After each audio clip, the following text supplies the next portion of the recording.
Math solution bye एमबेस्ट में आपका स्वागत है। गणित विषय के संपूर्ण कोर्स NCERT पाठ्यक्रम के अनुसार पढ़ने और समझने के लिए चैनल को एक बार सब्सक्राइब कर बेल आइकन अवश्य प्रेस करें।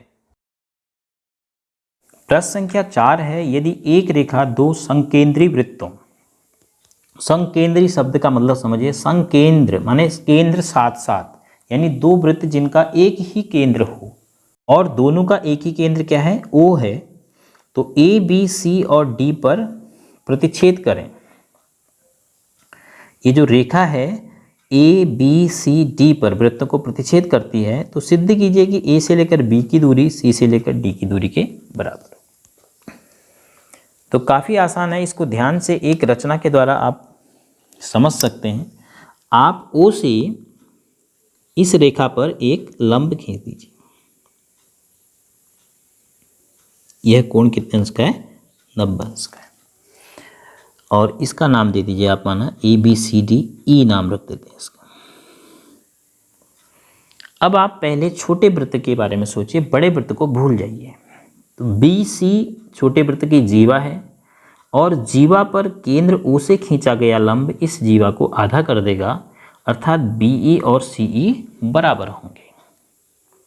अब छोटे वृत्त को भूल जाइए थोड़ी देर के लिए, अब आप बड़े वृत्त का ध्यान कीजिए। तो A से लेकर D तक बड़े वृत्त की जीवा है और बड़े वृत्त के केंद्र O से इस जीवा AD पर लंब खींचा गया है OE, तो A से लेकर E तक और D से लेकर E तक बराबर होगा। तो फिर हम इस पार्ट में से इसको माइनस कर देंगे, तो इस पार्ट में से इसको माइनस करने के बाद ये बाहर का हिस्सा बराबर हो जाएगा। तो हमने क्या किया, OE लंब रेखा AB, रेखा AD रेखा पर हमने लंब खींचा। तो इसमें दो वृत्त हैं, तो छोटे वृत्त के लिए, छोटे वृत्त के लिए OE लंब है छोटे वृत्त की जीवा BC पर, इम्प्लाई दैट, ये क्या इम्प्लाई करेगा कि BE बराबर CE। इसको आप नंबर 1 नाम दे सकते हैं। ऐसा हम क्यों कह रहे हैं, पहले ही लिख दिया क्योंकि OE जीवा पर लंब है, इसलिए जीवा को E बिंदु पर अर्धित कर देगा लंब OE। बड़े वृत्त के लिए दोनों वृत्त का केंद्र एक ही है, तो बड़े वृत्त के लिए भी केंद्र से वही रेखा लंब का काम करेगी जीवा पर।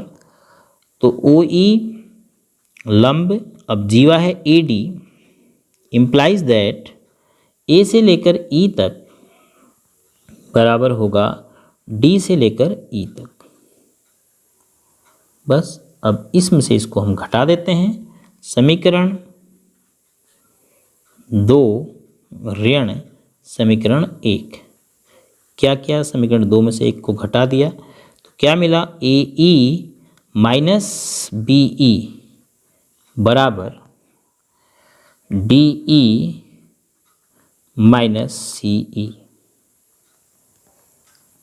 तो AE में से BE को घटा दो तो क्या बचता है, AB वाला हिस्सा बचेगा, तो A से लेकर B तक बराबर। ऐसे ही DE में से, इस रेखाखंड में से CE को काट दो तो क्या बचेगा, CD।